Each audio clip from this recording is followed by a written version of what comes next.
Hi friends, Jesus with us ಚಾನೆಲ್ಗೆ ನಿಮಗೆ ಮತ್ತೆ ಸ್ವಾಗತ. ದಯವಿಟ್ಟು ವಿಡಿಯೋವನ್ನು ಸ್ಕಿಪ್ ಮಾಡದೆ ಪೂರ್ತಿ ನೋಡಿ ದೇವರ ವಾಕ್ಯವನ್ನು ಸಂಪೂರ್ಣ ತಿಳಿಯುವಿರಿ.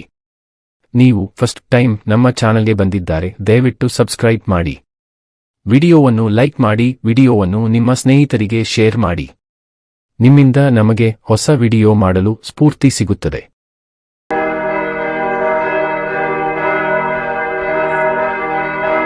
ಯೆಶಾಯನ ಪ್ರವಾದನ ಗ್ರಂಥ ಅಧ್ಯಾಯ 5. ಯೆಹೋವನ ದ್ರಾಕ್ಷೆಯ ತೋಟ. ನನ್ನ ಪ್ರಿಯನನ್ನು ಅವನ ತೋಟವನ್ನು ಕುರಿತ ನನ್ನ ಪ್ರಿಯನ ಒಂದು ಗೀತವನ್ನು ನಾನು ಹಾಡುವೆ, ಕೇಳಿರಿ. ಸಾರವತ್ತಾದ ಗುಡ್ಡದ ಮೇಲೆ ನನ್ನ ಪ್ರಿಯನಿಗೆ ದ್ರಾಕ್ಷೆಯ ತೋಟವಿತ್ತು. ಅವನು ಅದನ್ನು ಅಗತೆ ಮಾಡಿ ಕಲ್ಲುಗಳನ್ನು ತೆಗೆದುಹಾಕಿ ಒಳ್ಳೊಳ್ಳೆ ದ್ರಾಕ್ಷೆಯ ಸಸಿಗಳನ್ನು ನೆಟ್ಟು ಮಧ್ಯದಲ್ಲಿ ಬುರುಜನ್ನು ಕಟ್ಟಿ ದ್ರಾಕ್ಷೆಯ ತೊಟ್ಟಿಯನ್ನು ಕೊರೈಸಿ ಮಾಡಿಕೊಂಡು, ತೋಟವು ಒಳ್ಳೆ ದ್ರಾಕ್ಷೆಯ ಹಣ್ಣನ್ನು ಕೊಡುವುದೆಂದು ಎದುರು ನೋಡುತ್ತಿರಲು ಅದು ಹೊಲಸು ಹಣ್ಣನ್ನು ಬಿಟ್ಟಿತು. ಯೆರೂಸಲೇಮಿನ ನಿವಾಸಿಗಳೇ, ಯೆಹೂದದ ಜನರೇ, ಈಗ ನನಗೂ ನನ್ನ ತೋಟಕ್ಕೂ ನ್ಯಾಯ ತೀರಿಸಿರಿ. ನನ್ನ ತೋಟದಲ್ಲಿ ಹಿಂದೆ ನಾನು ಮಾಡಿದ್ದಕ್ಕಿಂತಲೂ ಇನ್ನೇನು ಮಾಡಬೇಕಾಗಿತ್ತು? ಅದು ಒಳ್ಳೆ ದ್ರಾಕ್ಷೆಯನ್ನು ಕೊಡುವುದೆಂದು ನಾನು ನಿರೀಕ್ಷಿಸುತ್ತಿರಲು ಏಕೆ ಹೊಲಸು ಹಣ್ಣನ್ನು ಬಿಟ್ಟಿತು? ನನ್ನ ತೋಟವನ್ನು ಏನು ಮಾಡುವೆನೋ ಈಗ ನಿಮಗೆ ತಿಳಿಸುವೆನು. ಕೇಳಿರಿ, ಅದರ ಬೇಲಿಯನ್ನು ಕೀಳುವೆನು, ದನವು ಅದನ್ನು ಮೇಯ್ದು ಬಿಡುವುದು. ಅದರ ಗೋಡೆಯನ್ನು ಕೆಡವಿ ಹಾಕುವೆನು, ಅದು ತುಳಿದಾಟಕ್ಕೆ ಈಡಾಗುವುದು. ಅದನ್ನು ಹಾಳು ಮಾಡುವೆನು. ಯಾರೂ ಕುಡಿ ಕತ್ತರಿಸಿ ಅಗತೆ ಮಾಡುವುದಿಲ್ಲ. ಅದರಲ್ಲಿ ಮುಳ್ಳುಗಿಳ್ಳು ಬೆಳೆದು ಹೋಗುವುದು ಮತ್ತು ಅದರ ಮೇಲೆ ಮಳೆ ಸುರಿಸಬಾರದೆಂದು ಮೇಘಗಳಿಗೆ ಅಪ್ಪಣೆ ಮಾಡುವೆನು. ಸೇನಾಧೀಶ್ವರನಾದ ಯೆಹೋವನ ದ್ರಾಕ್ಷೆಯ ತೋಟವು, ಇಸ್ರಾಯೇಲ್ಯರ ಮನೆತನ, ಯೆಹೂದದ ಜನವೋ ಆತನ ಇಷ್ಟದ ಗಿಡವೇ. ಆತನು ನ್ಯಾಯವನ್ನು ನಿರೀಕ್ಷಿಸಿದಾಗ ಆಹಾ, ಸಿಕ್ಕಿದ್ದು ನರಹತ್ಯವೇ. ಧರ್ಮವನ್ನು ಎದುರು ನೋಡಿದಾಗ ಆಹಾ, ದೊರಕಿದ್ದು ಅರಚಾಟವೇ. 6 ಬಗೆಯ ಪಾಪಿಗಳಿಗೆ ಆಗುವ ದುರವಸ್ಥೆ. ಅಯ್ಯೋ, ಮನೆಗೆ ಮನೆಯನ್ನು, ಹೊಲಕ್ಕೆ ಹೊಲವನ್ನು ಸೇರಿಸಿಕೊಳ್ಳುತ್ತಾ ಬಂದು ಇತರರಿಗೆ ಸ್ವಲ್ಪ ಸ್ಥಳವನ್ನು ಬಿಡದೆ ದೇಶದ ಮಧ್ಯದಲ್ಲಿ ತಾವೇ ತಾವಾಗಿ ವಾಸಿಸುವವರ ಗತಿಯನ್ನು ಏನು ಹೇಳಲಿ? ನನ್ನ ಕಿವಿಯಲ್ಲಿ ಸೇನಾಧೀಶ್ವರನಾದ ಯೆಹೋವನ ಒಂದು ಮಾತು ಬಿದ್ದಿತು. ನೋಡಿರಿ, ಸೊಗಸಾದ ಅನೇಕ ದೊಡ್ಡ ಮನೆಗಳು ವಾಸಿಸುವವರೇ ಇಲ್ಲದೆ ಖಂಡಿತವಾಗಿ ಹಾಳಾಗುವವು. ಏಕೆಂದರೆ 10 ಎಕರೆ ಭಾಗಾಯಿತು, ಭೂಮಿಯ 4 ಕೊಳಗದಷ್ಟೇ ದ್ರಾಕ್ಷಾರಸವನ್ನೀಯುವುದು. ಬಿತ್ತಿದ 1 ಕಂಡುಗ ಬೀಜದಿಂದ ಇಕ್ಕಳ ದವಸವು ಬರುವುದು. ಅಯ್ಯೋ, ಮದ್ಯದ ಗೀಳಿನಿಂದಲೇ ಮುಂಜಾನೆ ಎದ್ದು ಸಂಜೆಯಾದ ಮೇಲೆಯೂ ದ್ರಾಕ್ಷಾರಸದಿಂದ ಅಮಲೇರಿದವರಾಗಿ ಕಾಲ ಕಳೆಯುವವರ ಪಾಡು ಏನು ಹೇಳಲಿ?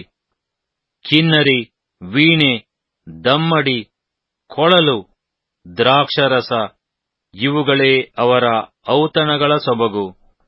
ಯೆಹೋವನ ಕೆಲಸವನ್ನೋ ಅವರು ಲಕ್ಷಿಸರು, ಆತನ ಹಸ್ತಕಾರ್ಯವನ್ನೋ ಆಲೋಚಿಸರು. ಆದ ಕಾರಣ ನನ್ನ ಜನರು ಜ್ಞಾನಹೀನರಾಗಿ ಸೆರೆಗೆ ಹೋಗುವುದು ಖಂಡಿತ. ಘನವಂತರು ಹಸಿಯುವರು, ಸಾಮಾನ್ಯರು ಬಾಯಾರುವರು, ಮತ್ತು ಪಾತಾಳವು ಹೆಚ್ಚು ಆತುರದಿಂದ ಅಪಾರವಾಗಿ ಬಾಯಿ ತೆರೆಯಲು ಅವರ ಮಹಿಮೆ, ಕೋಲಾಹಲ, ಗದ್ದಲ, ಉಲ್ಲಾಸ ಇವೆಲ್ಲ ಅದರೊಳಗೆ ಬಿದ್ದು ಹೋಗುವವು. ಕುಲಹೀನರು ಬೊಗ್ಗುವರು, ಕುಲೀನರು ಕುಗ್ಗುವರು, ಉನ್ನತರ ದೃಷ್ಟಿಯು ತಗ್ಗುವುದು.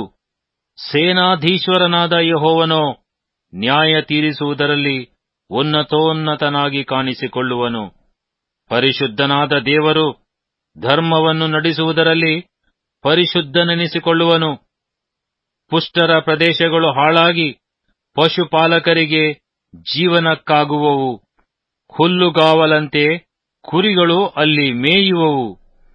ಅಯ್ಯೋ, ಅಕಾರ್ಯಗಳೆಂಬ ಹಗ್ಗಗಳಿಂದ ಅಪರಾಧ ದಂಡನೆಯನ್ನು, ತೇರನ್ನು ಹೊರಜಿಯಿಂದಲೋ ಎಂಬಂತೆ ಪಾಪದ ಫಲವನ್ನು ತಮ್ಮ ಕಡೆಗೆ ಎಳೆದುಕೊಳ್ಳುತ್ತಾ, ಆತನು ತ್ವರೆಪಡಲಿ, ನಾವು ಆತನ ಕೆಲಸವನ್ನು ನೋಡಬೇಕು, ಅದನ್ನು ಬೇಗನೆ ನಡೆಸಲಿ.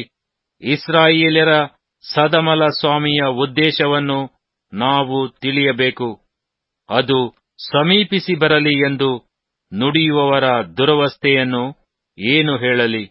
ಅಯ್ಯೋ, ಕೆಟ್ಟದ್ದನ್ನು ಒಳ್ಳೆಯದೆಂದೂ ಒಳ್ಳೆಯದನ್ನು ಕೆಟ್ಟದೆಂದೂ ಬೋಧಿಸಿ, ಕತ್ತಲನ್ನು ಬೆಳಕೆಂದೂ ಬೆಳಕನ್ನು ಕತ್ತಲೆಂದೂ ಸಾಧಿಸಿ, ಕಹಿಯು ಸಿಹಿ, ಸಿಹಿಯು ಕಹಿ ಎಂದು ಸ್ಥಾಪಿಸುವವರ ಗತಿಯನ್ನು ಏನೆಂದು ಹೇಳಲಿ? ಅಯ್ಯೋ, ತಮ್ಮಲ್ಲಿ ತಾವೇ ಜ್ಞಾನಿಗಳೆಂದು, ಸ್ವಂತ ಗಣನೆಯಲ್ಲಿ ವಿವೇಕಿಗಳೆಂದು ಭಾವಿಸಿಕೊಳ್ಳುವವರ ಪಾಡು ಏನು ಹೇಳಲಿ? ಅಯ್ಯೋ, ಸುರಾಪಾನದಲ್ಲಿ ಶೂರರು, ಮದ್ಯ ಮಿಶ್ರಣದಲ್ಲಿ ಸಾಹಸಿಗಳು ಆಗಿ, ಲಂಚಕ್ಕೋಸ್ಕರ ದೋಷಿಗಳನ್ನು ನಿರ್ದೋಷಿಗಳೆಂದು ತೀರ್ಪು ಮಾಡಿ, ನ್ಯಾಯವಂತರ ನ್ಯಾಯವನ್ನು ಹಾಳು ಮಾಡುವವರ ಗತಿಯನ್ನು ಏನೆಂದು ಹೇಳಲಿ? ಅವರು ಸೇನಾಧೀಶ್ವರನಾದ ಯೆಹೋವನ ಉಪದೇಶವನ್ನು ನಿರಾಕರಿಸಿ, ಇಸ್ರಾಯೇಲ್ಯರ ಸದಮಲ ಸ್ವಾಮಿಯ ವಾಕ್ಯವನ್ನು ಅಸಡ್ಡೆ ಮಾಡಿದ್ದರಿಂದ, ಅಗ್ನಿಯ ನಾಲಿಗೆಗಳು ಒಣ ಕೊಳೆಯನ್ನು ನುಂಗಿಬಿಡುವ ಹಾಗೂ ಒಣ ಹುಲ್ಲು ಬೆಂಕಿಯನ್ನು ಕುಗ್ಗುವಂತೆಯೂ, ಅವರ ಬೇರು ಕೊಳೆತು ಅವರ ಹೂವು ಧೂಳಾಗಿ ತೂರಿ ಹೋಗುವುದು. ಯೆಹೋವನು ತನ್ನ ಜನರನ್ನು ದಂಡಿಸಲು ಶತ್ರುಗಳನ್ನು ಬರಮಾಡುವುದು. ಹೀಗಿರಲು ಯೆಹೋವನು ತನ್ನ ಜನರಲ್ಲಿ ಉರಿಗೊಂಡು ಅವರ ಮೇಲೆ ಕೈಯೆತ್ತಿ ಅವರನ್ನು ಹೊಡೆದು ಬಿಡುವನು. ಆಗ ಬೆಟ್ಟಗಳು ನಡುಗುವವು, ಹೆಣಗಳು ಬೀದಿಗಳಲ್ಲಿ ಕಸವಾಗಿ ಬಿದ್ದಿರುವವು. ಇಷ್ಟೆಲ್ಲಾ ನಡೆದರೂ ಆತನ ಕೋಪವು ತೀರದೆ ಕೈಯೆತ್ತಿಯೇ ಇರುವುದು. ಆತನು ದೂರದ ಜನಾಂಗದವರಿಗೆ ಗುರುತಾಗಿ ಧ್ವಜವೆತ್ತಿ ಅವರನ್ನು ಭೂಲೋಕದ ಅಂಚಿನಲ್ಲಿಂದ ಸಿಳ್ಳು ಹಾಕಿ ಕರೆಯುವನು. ಇಗೋ, ತ್ವರೆಪಟ್ಟು ವೇಗವಾಗಿ ಬರುತ್ತಾರೆ. ಅವರಲ್ಲಿ ಯಾರೂ ಬಳಲಿ ಮುಗ್ಗರಿಸರು, ಯಾರೂ ತೂಕಡಿಸಿ ನಿದ್ರಿಸರು. ಅವರ ನಡುಕಟ್ಟು ಬಿಚ್ಚಿಲ್ಲ, ಅವರ ಕೆರೆದ ಬಾರು ಕಿತ್ತಿಲ್ಲ. ಅವರ ಅಂಬುಗಳು ಮೊನೆಯಾಗಿವೆ, ಬಿಲ್ಲುಗಳು ಬಿಗಿದಿವೆ, ಕುದುರೆಗಳ ಗೊರಸೆಗಳು ಕಲ್ಲಿನಂತಿವೆ, ಚಕ್ರಗಳು ಬಿರುಗಾಳಿಯಂತೆ ರಭಸವಾಗಿವೆ. ಸಿಂಹದಂತೆ ಗರ್ಜಿಸುತ್ತಾರೆ, ಪ್ರಾಯದ ಸಿಂಹಗಳ ಹಾಗೆ ಆರ್ಭಟಿಸುತ್ತಾರೆ. ಗುರುಗುಟ್ಟುತ್ತಾ ಬೇಟೆ ಹಿಡಿದು ಹೊತ್ತುಕೊಂಡು ಹೋಗುತ್ತಾರೆ. ರಕ್ಷಿಸುವವರು ಯಾರೂ ಇಲ್ಲ. ಸಮುದ್ರವು ಬೋರ್ಗರೆಯುವಂತೆ ಆ ದಿನದಲ್ಲಿ ಇವರು ಯಹೂದ್ಯರ ಮೇಲೆ ಗುರುಗುಟ್ಟುವರು. ದೇಶದಲ್ಲಿಯೋ ಆಹಾ, ಅಂಧಕಾರವೂ ವ್ಯಾಕುಲವೂ ತುಂಬಿರುವವು. ಮೋಡ ಕವಿದು ಬೆಳಕು ಕತ್ತಲಾಗುವುದು. ಯೆಶಾಯನ ಪ್ರವಾದನ ಗ್ರಂಥ ಅಧ್ಯಾಯ 6. ಯೆಹೋವನು ಯೆಶಾಯನನ್ನು ಪ್ರವಾದಿಯನ್ನಾಗಿ ನೇಮಿಸಿದ್ದು. ಅರಸನಾದ ಉಜ್ಜೀಯನು ಕಾಲವಾದ ವರುಷದಲ್ಲಿ ಕರ್ತನು ಉನ್ನತೋನ್ನತ ಸಿಂಹಾಸನಾರೂಢನಾಗಿರುವುದನ್ನು ಕಂಡೆನು. ಆತನ ವಸ್ತ್ರದ ನೆರಿಗೆಯು ಮಂದಿರದಲ್ಲೆಲ್ಲಾ ಹರಡಿತು.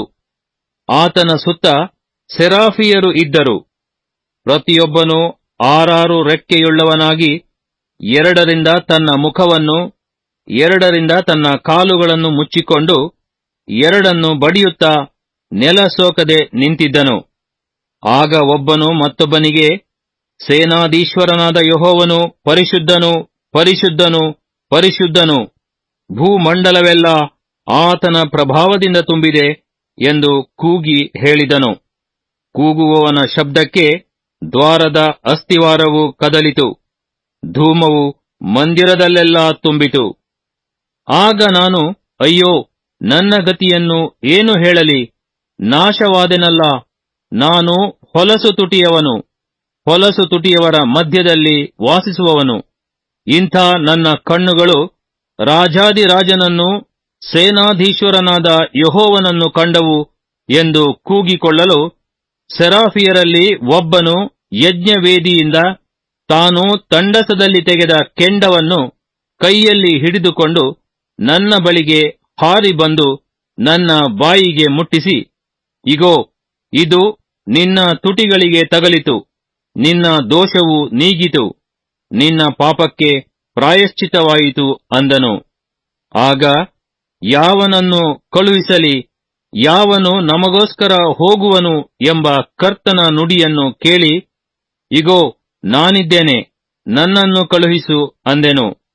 ಅದಕ್ಕೆ ಆತನು, ನೀನು ಈ ಜನರ ಬಳಿಗೆ ಹೋಗಿ, ನೀವು ಕಿವಿಯಾರೆ ಕೇಳಿದರೂ ತಿಳಿಯಬಾರದು, ಕಣ್ಣಾರೆ ಕಂಡರೂ ಗ್ರಹಿಸಬಾರದು ಎಂದು ತಿಳಿಸಿ, ಕಣ್ಣಿನಿಂದ ಕಂಡು, ಕಿವಿಯಿಂದ ಕೇಳಿ, ಹೃದಯದಿಂದ ಗ್ರಹಿಸಿ ನನ್ನ ಕಡೆಗೆ ನನ್ನಿಂದ ಸ್ವಸ್ಥತೆಯನ್ನು ಹೇಗೂ ಹೊಂದದ ಹಾಗೆ ಈ ಜನರ ಹೃದಯಕ್ಕೆ ಕೊಬ್ಬೇರಿಸಿ, ಕಿವಿಯನ್ನು ಮಂದ ಮಾಡಿ, ಕಣ್ಣಿಗೆ ಅಂಟುಬಳಿ ಎಂದು ನನಗೆ ಹೇಳಿದನು. ಅದಕ್ಕೆ ನಾನು, ಕರ್ತನೇ, ಇದು ಎಂದಿನ ತನಕ ಎಂದು ಕೇಳಲು ಆತನು, ಯೆಹೋವನು ಜನರನ್ನು ದೂರ ತೊಲಗಿಸಿ, ದೇಶದಲ್ಲಿ ಹಾಳು ಹೆಚ್ಚಿ, ಪಟ್ಟಣಗಳು ಜನರಿಲ್ಲದೆ, ಮನೆಗಳು ನಿವಾಸಿಗಳಿಲ್ಲದೆ ಧ್ವಂಸವಾಗಿ, ಭೂಮಿಯು ತೀರಾ ಹಾಳಾಗುವ ತನಕ ಹೀಗಿರುವುದು. ಆಗ ದೇಶದಲ್ಲಿ 1/10 ಉಳಿದಿದ್ದರೂ ಅದೂ ಕೂಡ ನಾಶವಾಗುವುದು.